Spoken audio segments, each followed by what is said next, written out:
Simon & Schuster Audio presents A Stranger is Watching by Mary Higgins Clark. Read by January Lavoy.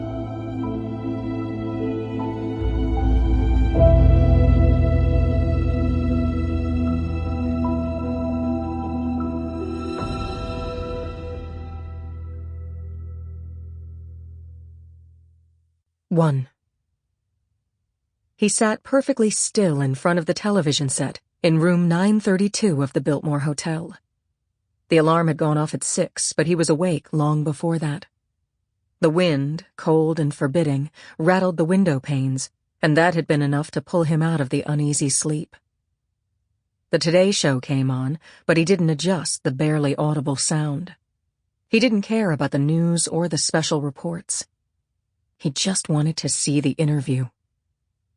Shifting in the stiff-backed chair, he crossed and uncrossed his legs. He'd already showered and shaved and put on the green polyester suit he'd worn when he'd checked in the night before. The realization that the day had come at last made his hand tremble, and he'd nicked his lip when he shaved. It bled a little, and the salty taste of blood in his mouth made him gag. He hated blood. Last night at the desk in the lobby, he'd seen the clerk's eyes sliding over his clothes. He'd carried his coat under his arm because he knew it looked shabby. But the suit was new. He'd saved up for it. Still, the clerk looked at him like he was dirt and asked if he had a reservation. He'd never checked into a real hotel before, but knew how to do it. "Yes, I have a reservation." He said it very coldly, and for a minute the clerk looked uncertain. But when he didn't have a credit card and offered to pay cash in advance, the sneer was back. "I will check out Wednesday morning," he told the clerk. The room cost $140 for the 3 nights. That meant he only had $30 left.